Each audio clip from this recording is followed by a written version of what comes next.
Welcome to the Oxygen Alliance YouTube channel, where we bring you videos on installation, maintenance, and various trainings on oxygen equipment and devices. If you have comments and or questions, drop them in the comment section below or write to us info@oxygenalliance.org. Remember to like our videos, subscribe to our channel, and hit the notification bell.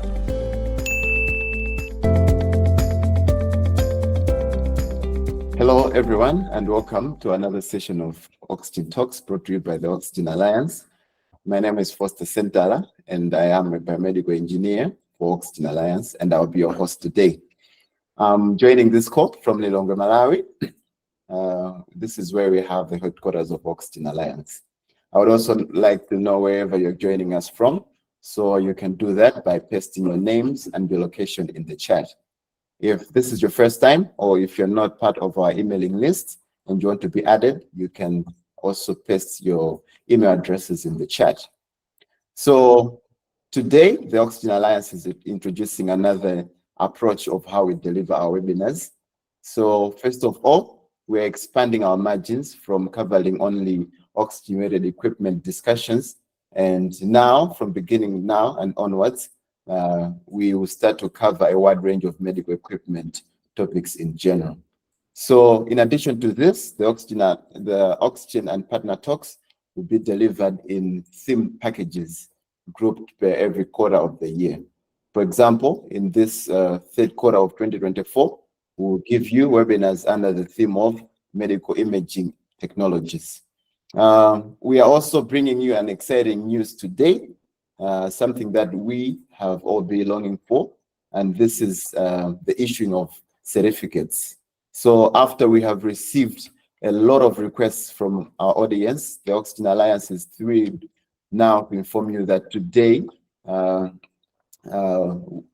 the theme topics, we will be awarding attendees with certificates of attendance. So this is not for everyone, but only those who attend at least 60% of the sessions that will be packaged in the theme topics. So make sure that this is not your only talk that you attend also the talks that follow after this one. So as we introduce the medical imaging theme today, I will be presenting to you the biomedical engineers, and these are engineers from the Global Health Informatics Institute, GHII, and these are also leaders of the Open O2 Initiative program. So I present to you Aubrey Chinkunda and Shalon Ngozo from GHII, and we also have guest biomedical engineering speakers from Horizon Healthcare Biomedical Services, who is Christina Nkanyoza, and another one also from Zuzu Central Hospital, PAM, who is none other than Isaac Chisembe. So these engineers today will lay a foundation for the theme as we prepare to tear down medical imaging technologies beginning from the 29th of August, 2024.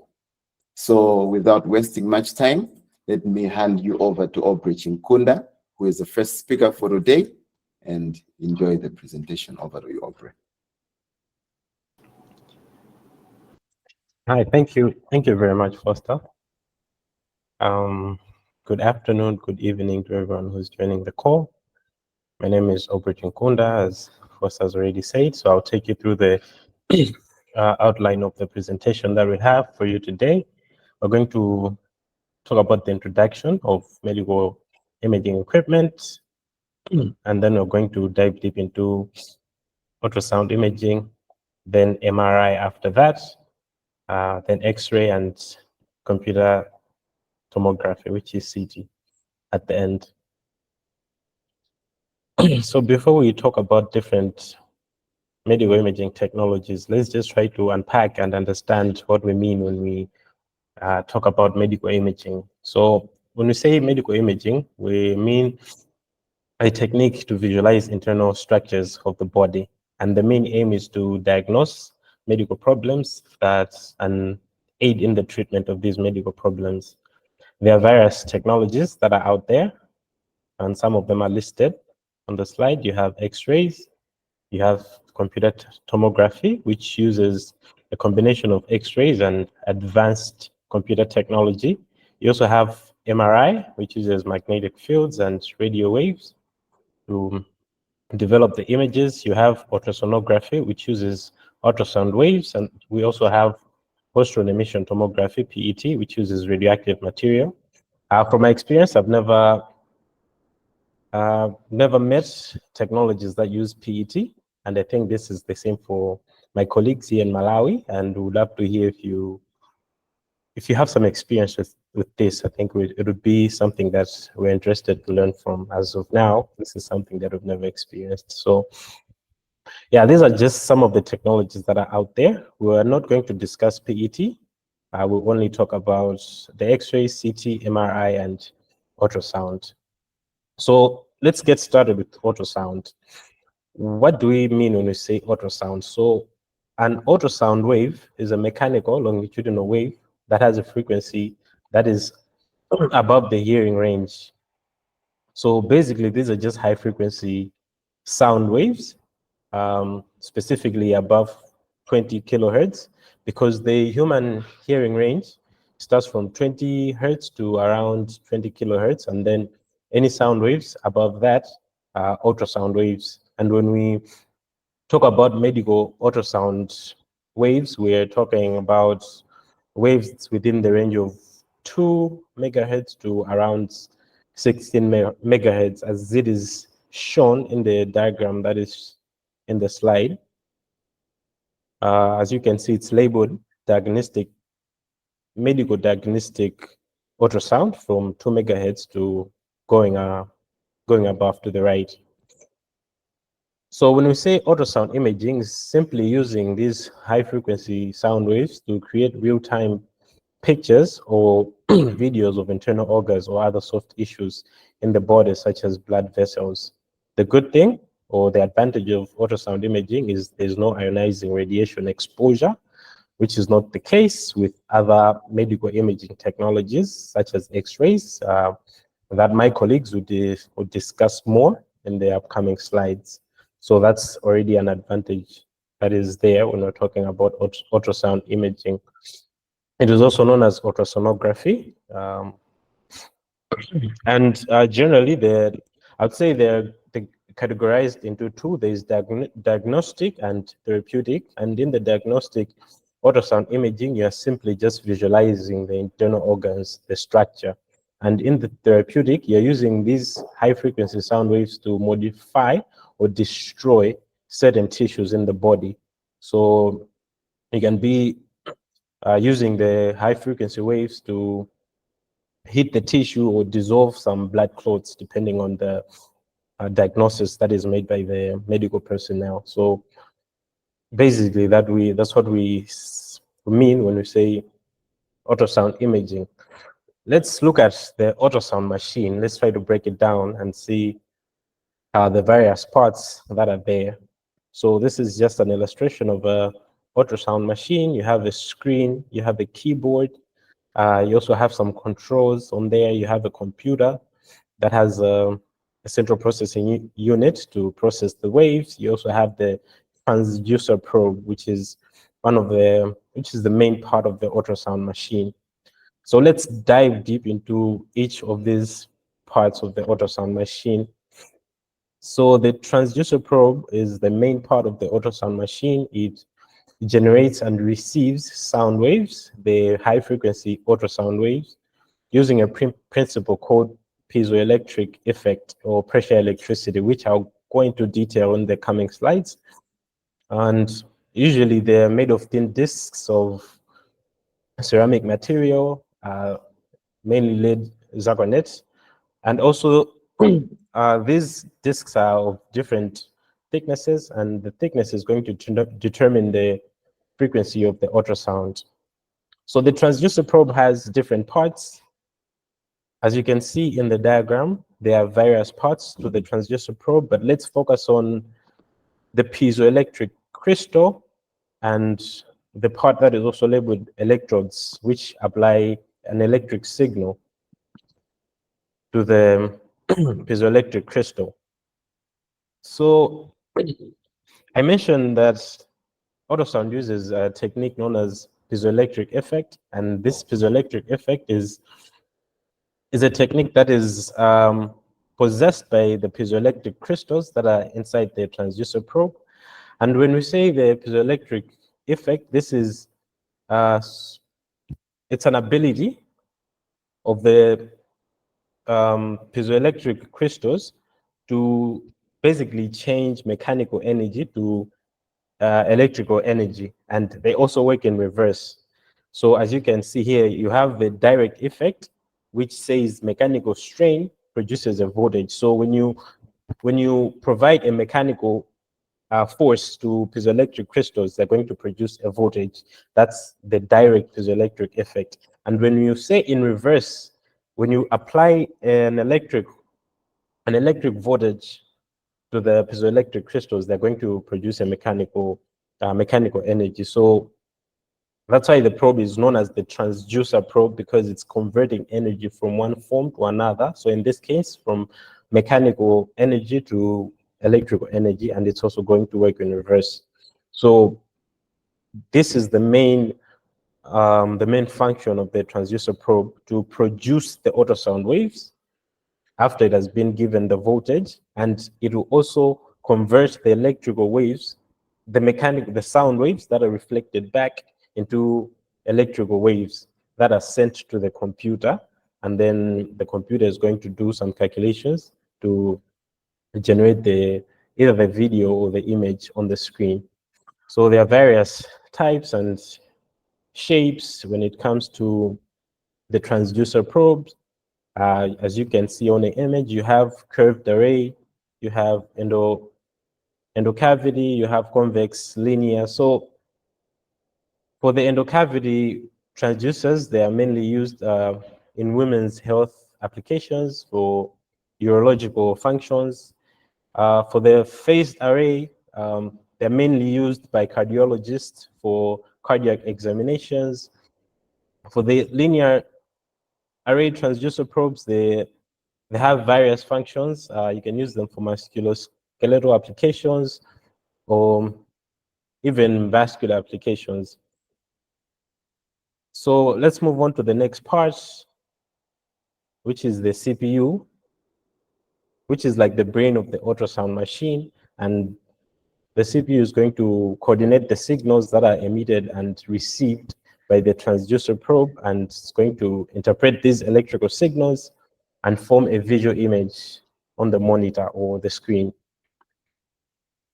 We also have some controls that are used to change the amplitude, the frequency, or the duration of the ultrasound pulses that are emitted from the transducer probe. So in the image that is shown in the slide, you have various controls that are labeled. You have depth, we have frequency, you have gain control, power Doppler, and all of these controls are used to just improve the efficiency and ensure that you get high quality images or video from the ultrasound machine.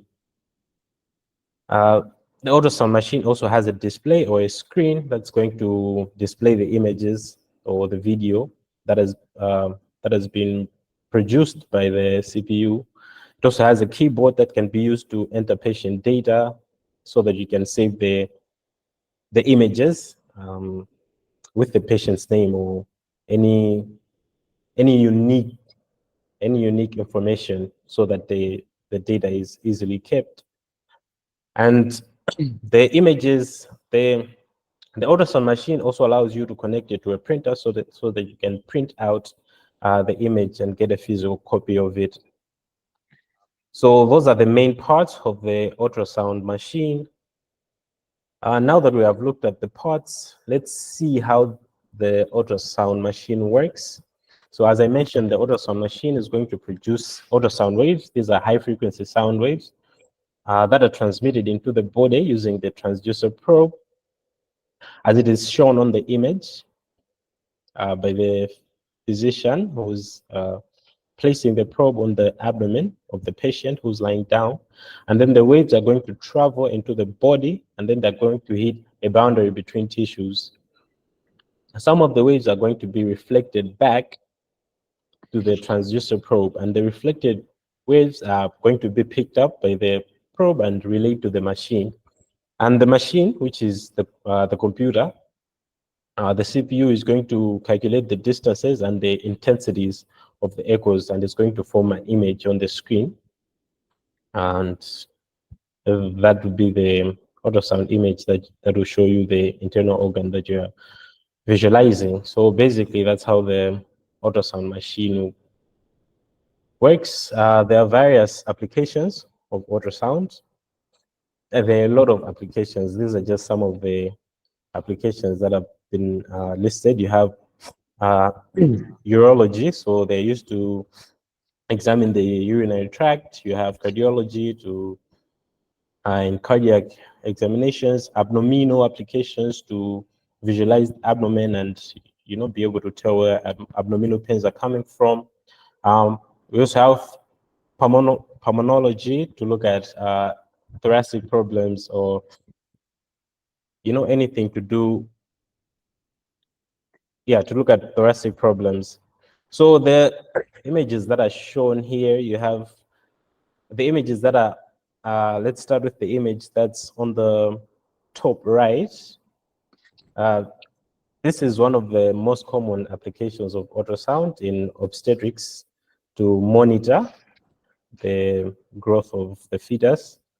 And depending on the type of ultrasound machine that you're using, you can also get some ultrasound machine that will show you images or videos and be able to show you some color, mainly when you are dealing with blood vessels. So you have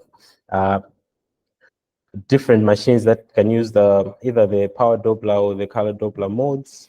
And with the color Doppler, you can be able to visualize organs and visualize organs, and from your visualizations, you get information regarding motion. So, for example, when you're visualizing a blood vessel, you can be able to tell how the blood, if the blood is moving towards or far away from the probe.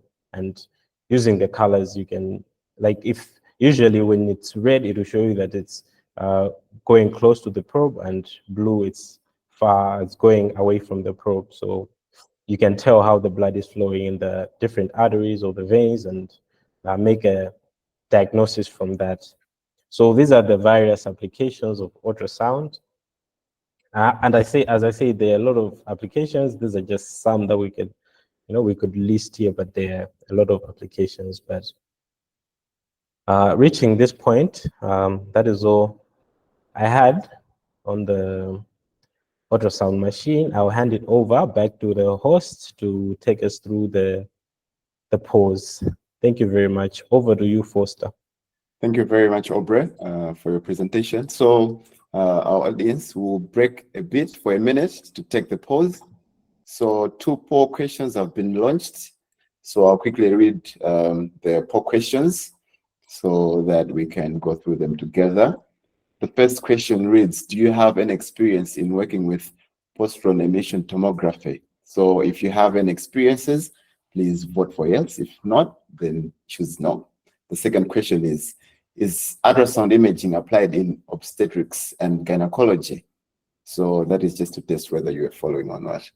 As we are voting, let me now invite the second speaker for today, Sharon Ngozo. Over to you, Sharon. Thank you very much, Foster. Hello, everyone. So, as I've already been introduced, my name is Sharon Ngozo, a biomedical engineer. And today I'll be taking you through the MRI. So, let's start discussing with what is an MRI. So, MRI, medical resonance imaging, is an non-invasive imaging technology that produces detailed anatomical images. So these scanners create images of the body using a large magnet and radio waves. So they produce three-dimensional detailed anatomical images, and they do not produce ionization radiation like any other equipment that my colleagues will talk about in the presentation. Let's discuss about some of the parts of an MRI. So we have the magnet from the MRI. So this is a large and circular in shape. So the magnet creates a strong magnetic field that paralyzes the sample. We also have the gradient coils. So these have magnetic field that changes temporarily, and they are able to variate their field. So this localize the magnetic resonance signal. We also have the radio frequency coil. So these function as antennas for transmitting signals and also receiving the signals from the tissue. We also have the patient table. So the patient table is a movable table where the patient lies and it slides into the magnetic ball. And lastly, we have the ball. So this is just a long tube where the bed slides in during the examination. Now we'll discuss about the various types of MRI. So firstly, we'll talk about the traditional closed MRI. So this is common in clinical use, and it has a cylindrical design with a full magnet closure. So these have a magnet field strength of 1.5 teslas to 3 teslas for clinical use, but they can go up to 9.4 teslas for research systems. So these produce high quality images because of their high magnetic field strength. So we also have the open bore MRI. So these have 2 flat magnets positioned over and under the patient bed. So they have a magnetic field strength of less than 0.5 teslas, to be precise, 0.3 teslas.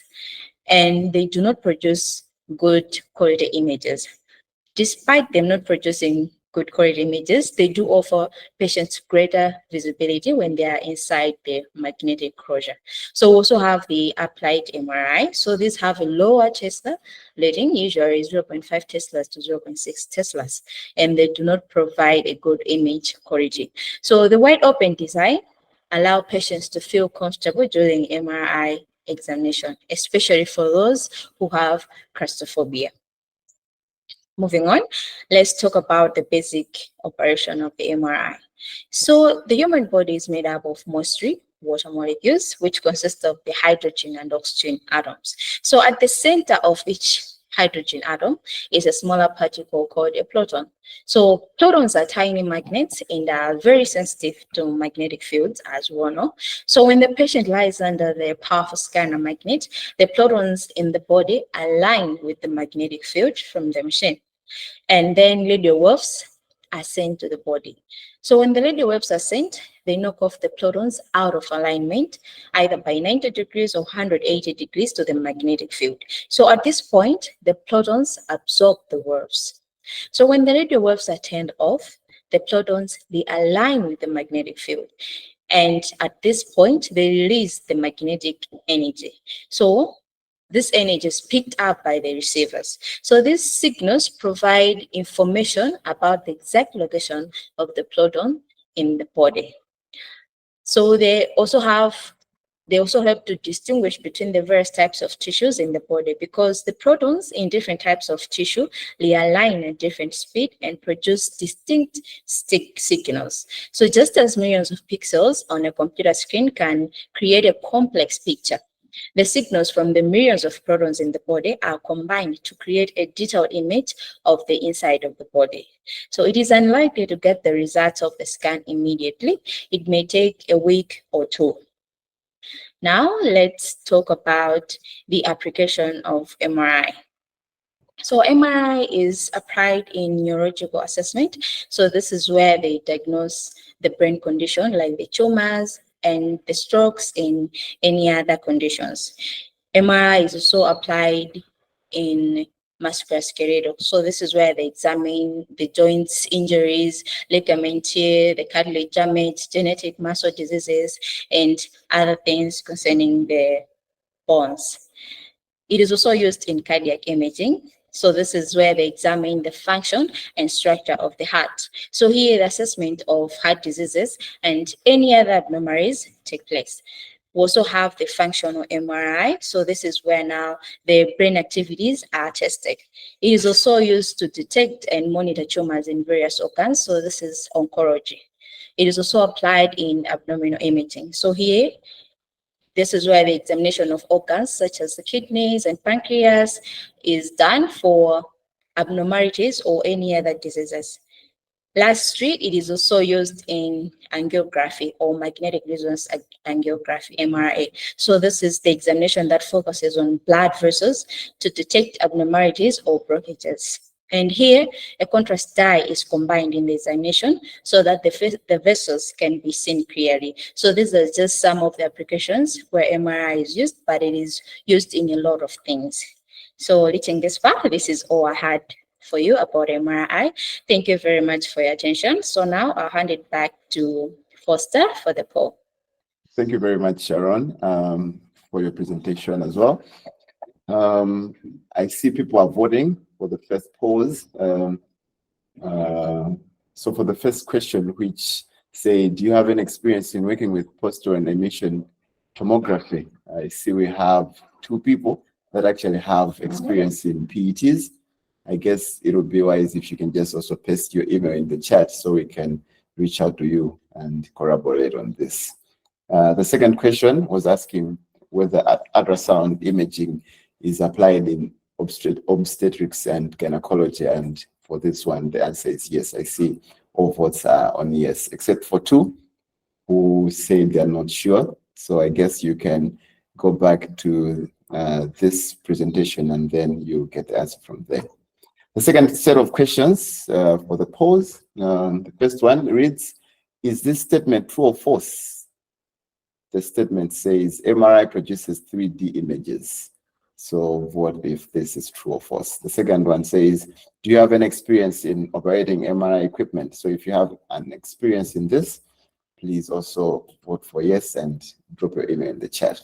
Right now, let me invite the third speaker, Christina Nkanyoza, who will be presenting on X-ray machines. Over to you, Christina. Thank you. As you have heard, my name is Christina Mkanyoza from Horizon Healthcare Biomedical Services, and I'm going to take you through X-ray equipment. But let's talk a little about X-rays. X-rays are waves that we can find on electromagnetic spectrum, and because they have or they carry high energy, they are ionizing radiation. So X-ray equipment are devices that use these said X-rays in different applications, like in medicine, in industry, as well as in security. In security, most especially in advanced airports where they scan luggages. But here, we are going to talk more about X-ray machines that are found in medical setting. So we have different types, but we are going to talk about the radiography X-ray machines. So we have static X-ray machines, which is on the picture. This one is floor mounted.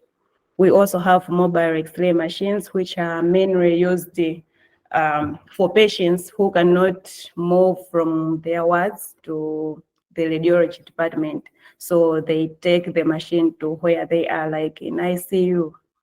We also have C-arm, which is used in theaters. So here is an overview for X-ray machine, where we have different parts. These are just major parts for X-ray machine. We have collimator, we have control handle, which is also called control panel, which helps the radiographer to move the tube up and down, as well as to set some parameters for exposure. We also have the tube, we have patient table, back unit, high voltage generator, wall stand, as well as workstation. So let's talk about each part separately. We start with the tube. This is the main component for X-ray machine because it's the part that generates the X-rays that we need to have the image.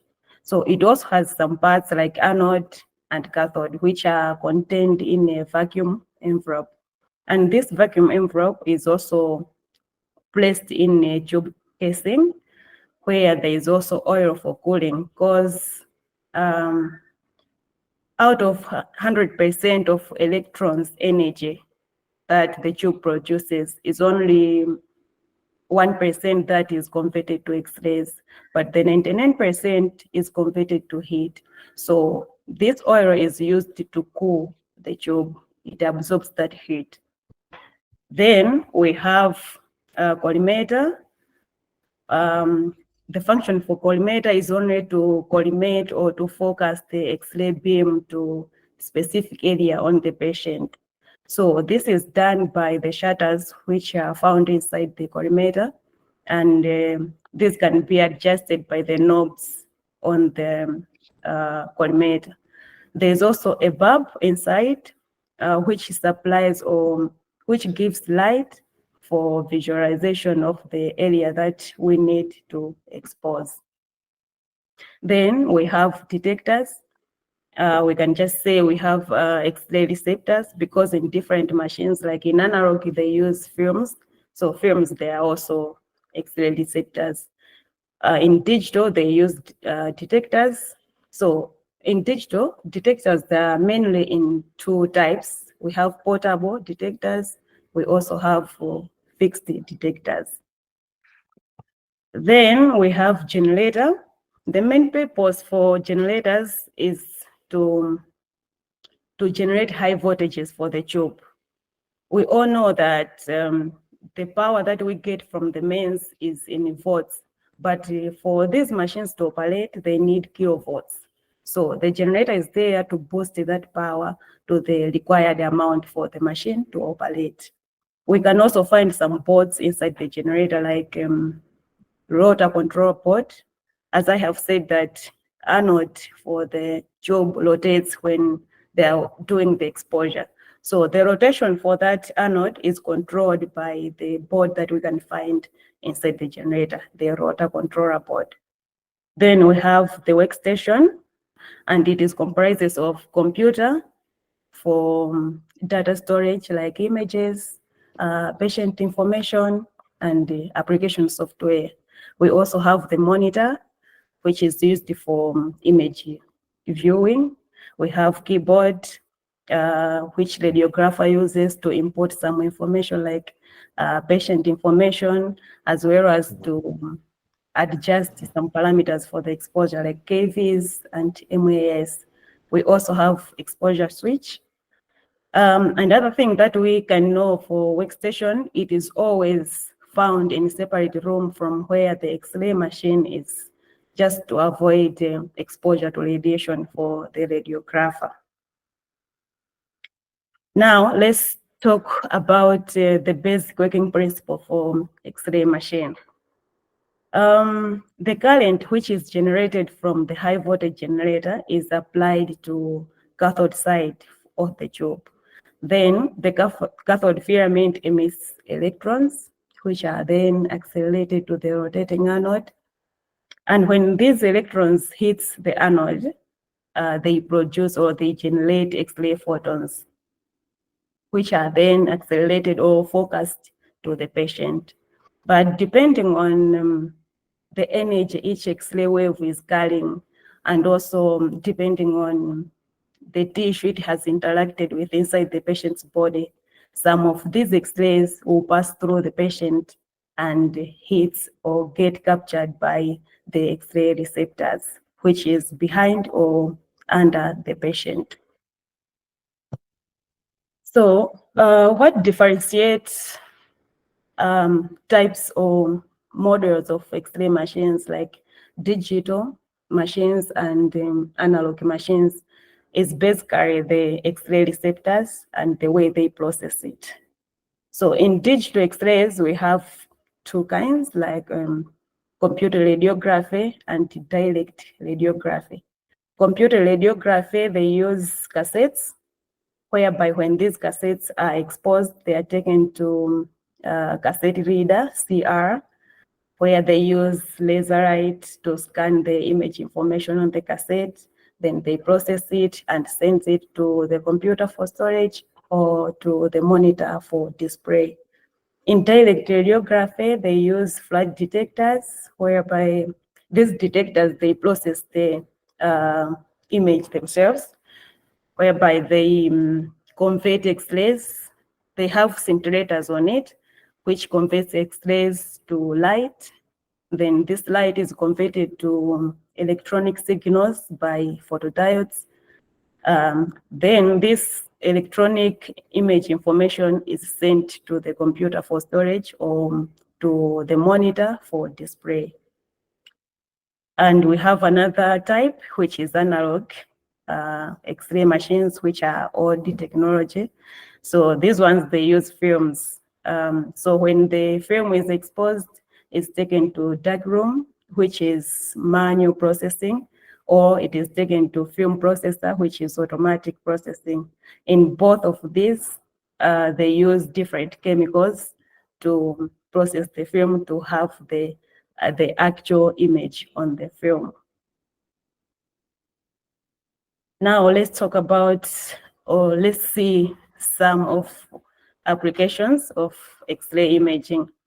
Mainly we have two, which is therapeutic and diagnostic. Therapeutic is radiotherapy, which we can find in cancer centers, where they use high energy X-rays to destroy cancerous tumors or cells by destroying their DNA. But depending on the X-ray machines that we have talked about, these ones are for diagnostic purpose. So in diagnostic purpose, some of the applications they used to examine for bone fractures or any bone damages. It is also used for to examine for fallen or swallowed objects. Also, it is used for lung infections like TB can be diagnosed using X-ray imaging, as well as during surgery, as we have seen that we have CM, which is used in theater. So it helps the surgeons in reattaching the broken bones. Also, it helps the cardiologists in locating the broken arteries. As I have said in the beginning, that X-rays are ionizing radiation. Safety precautions have to be considered when working in X-ray environment, especially radiographers who are always there. So they have to wear lead aprons, lead gloves, and goggles. They also have to use a personal dosimeter to monitor exposure to ionizing radiation, whereby these dosimeters are then scanned or processed to calculate how much dosage the person is exposed to. They also have to maintain a safe distance from X-ray source and use shielding as needed. I have also said that workstation is always found in separate room from where the X-ray machine is. That is to maintain the distance from the X-ray source. That's what I had for you for X-ray machines. Now, Foster will take us the pause. Thank you for your attention. Thank you very much, Christina, for your presentation on X-ray machines. We have another set of poll questions that have been launched. So the first question reads, is a high voltage generator important in the operation of X-ray machines? Is a high voltage generator important in the operation of X-ray machines? If you know the answer, then that means you are following the presentation. So send in your votes. The second question reads, which type of X-ray are you most familiar with? So is it digital X-ray or analog X-rays, or both, or none of the above? So please send in your votes. Our last presenter for today is none other than Isaac Chisembe, who is a biomedical engineer at Zuzu Central Hospital here in Malawi. Over to you, Isaac. All right. Thank you, Foster. Hello, everyone. My name is Isaac Chisembe. We're now going to be looking at computer tomography scanners and their applications in medical imaging. So let's dive right in. Computer tomography scanners are commonly referred to as CT scanners. A CT scanner is an imaging equipment that uses a combination of X-ray, and computer technology to produce internal images of a body. So basically, a CT scanner has all the items which were stated by Christina, all the equipment. But in this machine, the image is created is in 3 dimension, unlike in X-rays. Basically, CT scanners provide more detailed images of body parts compared to traditional X-rays. Yeah, and they can also be used for fluid or tissue biopsies. So we have 2 images there, and these images are showing the X-ray and the CT scanner images. On the left-hand side, the image on the upper is a chest scan using X-ray.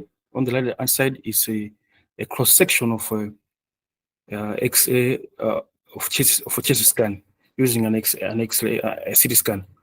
So you can see this image are very different.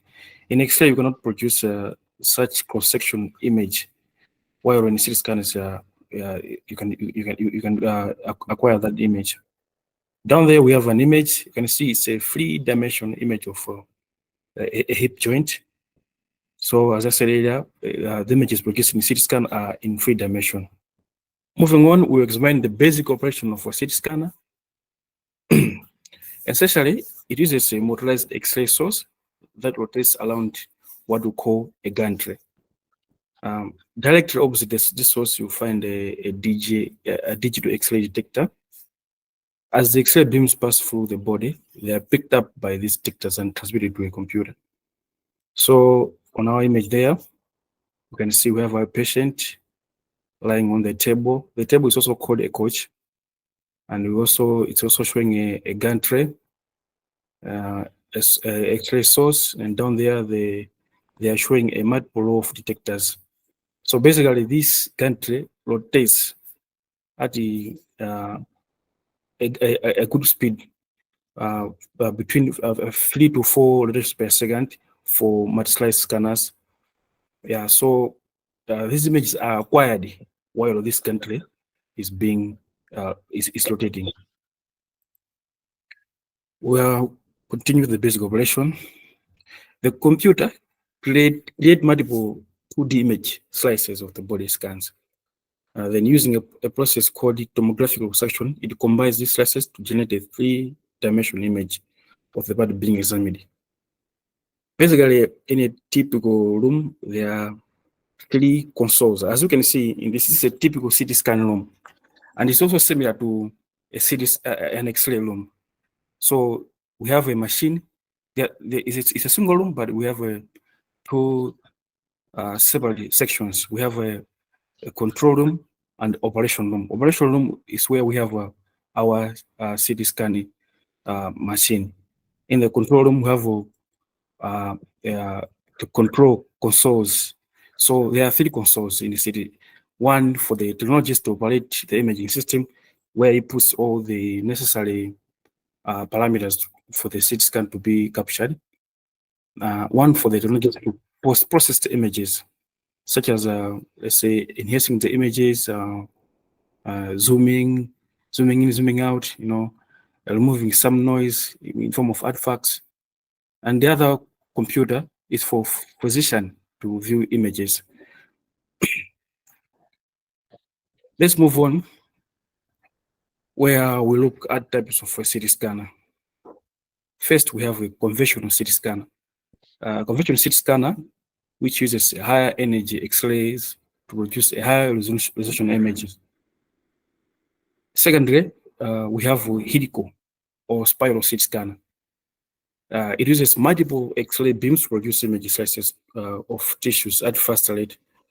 The name helical scanner is called helical because this scanner acquires data in continuous spiral or helix pattern around the patient.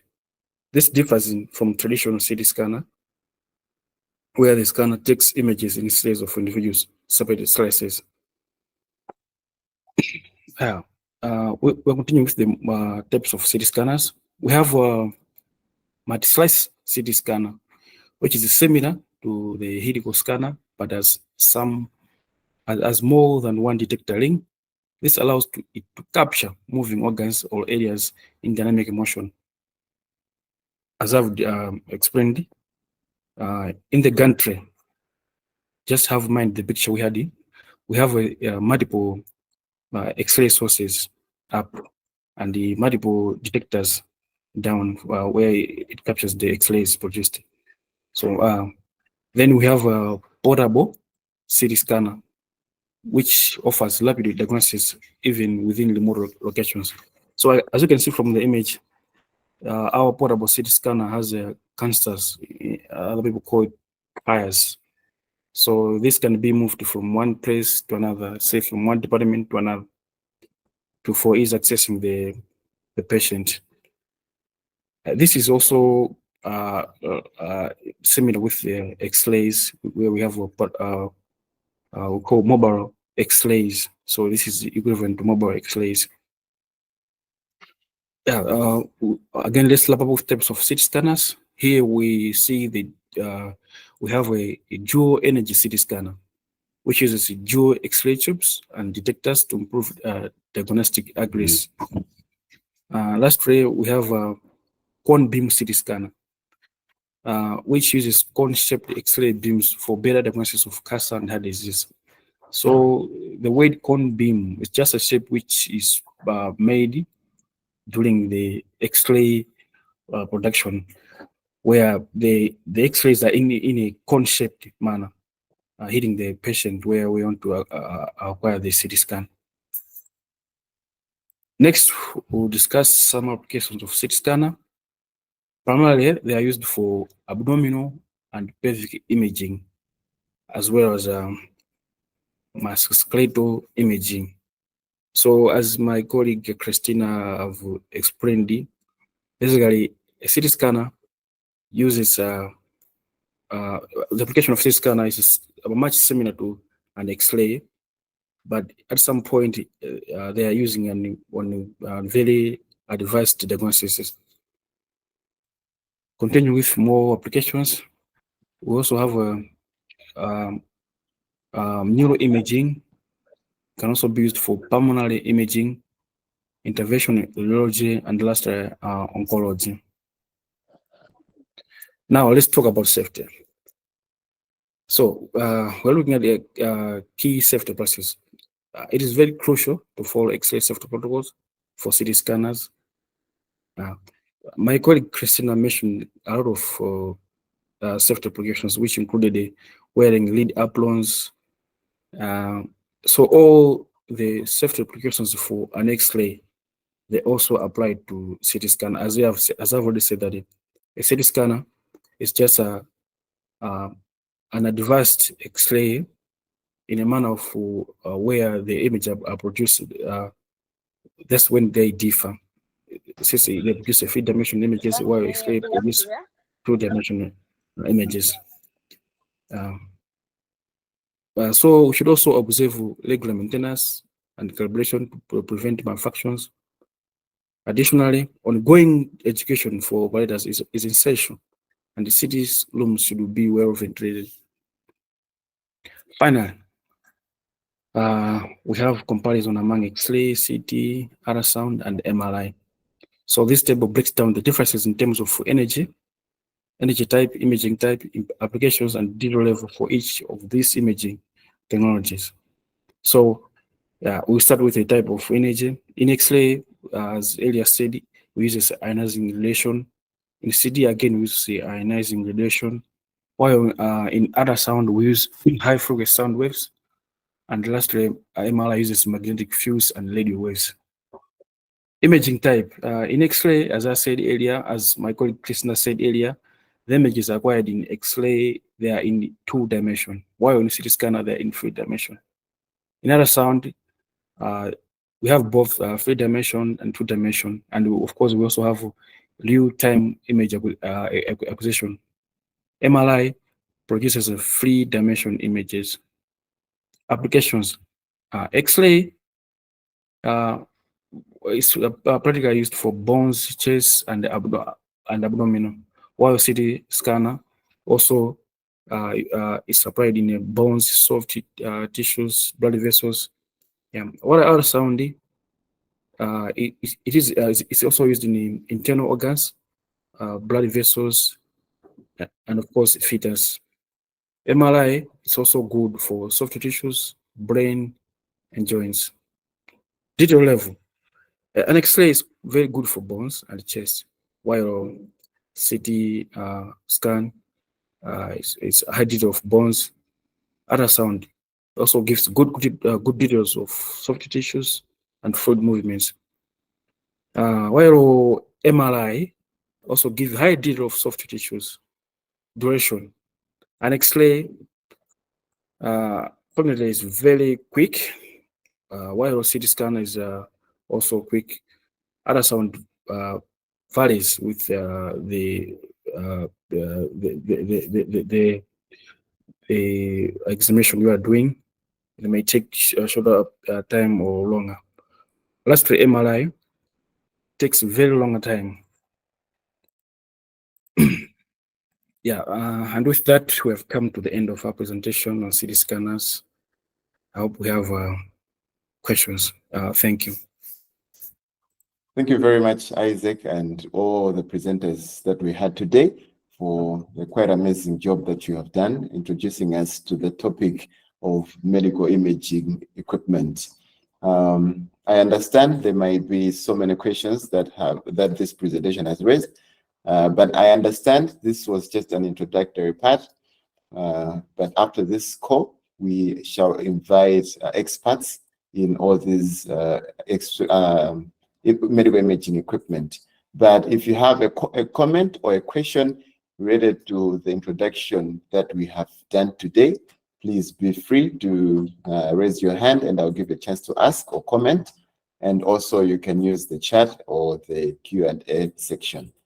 While we are cooking our questions, let me take you through the last set of questions, the last set of 4 questions that has also been launched.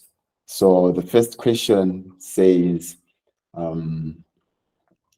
is radiation exposure a potential risk associated with CT scans? So you can send in your vote.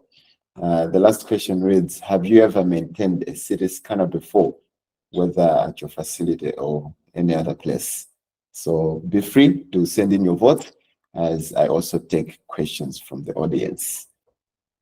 I see some have already started pasting questions in the chat. The first question is coming from Ashura Sadi, which reads, what is the meaning of a slice?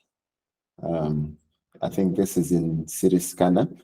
For example, a 64 slice or 120 slice CT scan. What is the meaning of this? I will take the second question from the Q&A section, which is coming from Tamba Ali Kipakima. So he's asking, how many bottles of water should a patient drink when doing or when going for a CT scan? What is the amount of water a patient should take when going to a CT scan? So our presenters, you can take that first set of questions as we take other questions. Over to our presenters. I think we had a question like, what is the meaning of slice? Example, 64 slice or 120 slice CT scan. So of course I didn't know that, but I just posted on the forum. But a slice just refers to individual cross-section images, a single cross-section images. So when you say we have a 64 slice, or we have 124 slice, it means that that machine per rotation, it takes close to 120 slices, just cross-section images of that part you are trying to examine. So it takes these images and it combines them into a single image, a single 3-dimensional image. So I don't know if I've answered your question, but I've also pasted the answer on the forum. You can browse it, but that's it. Thank you. Thank you very much, Isaac. Can we take answers for the second question, engineers? All right, I'll answer. There was another question about how many glasses of water is the patient supposed to take before going into the CT scanning. So at least you're supposed to take 1 liter amount of water before. Of course, you don't have to take it at once, but then some few minutes or an hour before the session, you have to make sure that you've taken 1 liter of water. Thank you. I hope I've answered your question. All right, thank you very much. That was another engineer from Global Health Informatics Institute under the Oxygen Alliance, Janet Douglas. I would also want us to give comments and questions towards the new approach that the Oxygen Alliance has taken. So if you missed the first part of this presentation, as Oxygen Alliance, we are introducing a new approach whereby we'll be doing webinars in packages or themes. So for example, for this quarter of 2024, we have selected the theme of medical imaging equipment. So under this theme, we'll be looking at the different equipment technologies that are there related to medical imaging. So if you want to comment on this new approach, please raise a hand, or you can paste your comments in the chat. We would also want to get feedback on the time that we are doing our webinars. So you remember, at first we were doing it from 2 p.m. Central African time, and now we have shifted to 4 p.m. Central African time. So if you have also comments on the times that we are hosting this course, please type in the chat, or you can raise a hand. All right, it seems we have another question. There is also a poll that has been created. The question is coming from feedback on the time, and it says, is there any effect on 3D imaging resolution if you drink more than or less than 1 liter? I think this is a follow-up question on the amount of water a patient is supposed to drink before a CT scan. So I guess our engineers, you can take that. Does it really have any effect if, let's say, you don't drink 1 liter of water? Does it have any effect on the quality of the image? The idea of taking 1 liter of water, typically it ensures that the bladder is adequately filled without being overfilled, providing a clear and consistent acoustic window for high quality imaging. So I can say, yeah, it can greatly affect the quality of the image. We talk of ultrasound that it captures both 3D and the 2-dimension. So amount of water the patient drinks before another sound can really affect the image resolution, though it may vary. Say you're taking a pelvic ultrasound, that can also, let's say, of taking less water, less than 1 liter.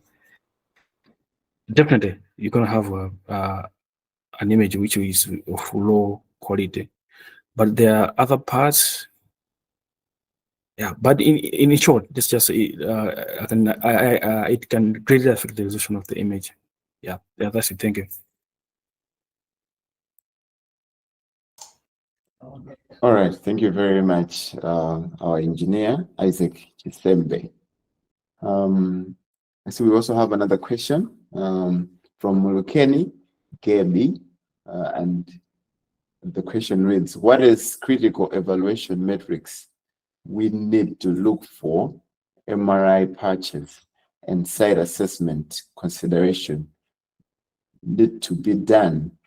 I guess this question will be best taken when we have our special guest who will be covering the topic of MRI. So, like I say, we are changing the approach. So after looking at this introductory talk, we shall invite specific speakers who handle specific topics.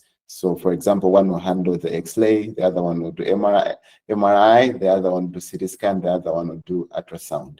So I guess we can reserve these questions for later because I can also see the time. We are running out of time. So another exciting news that I just shared when we were studying this presentation is that after getting a lot of requests from our audience that we should be issuing certificates, we are finally informing you today that the Oxygen Alliance will commence the issuing of certificates of attendance. So this is following the theme topics. So for example, under the theme of imaging technologies, you are supposed to attend at least 60% of the sessions that we organize. So remember, we keep track of our attendance every time we have a call. So please be part of this group that will get certificates at the end of the theme of medical imaging technology. I guess if you have any more comments or questions, you can always reach out to us at info@oxygenalliance.org, or if you have technical questions that you want us to address, you can send them through our email, helpdesk@oxygenalliance.org. I think for today we can stop here. Thank you very much to all of you who took part in this introductory part to medical imaging technologies by our engineers Aubrey Nkunda, Sharon Ngozo, Christina Nkanyoza, and Isaac Chisembe. Until next time, it's goodbye from us.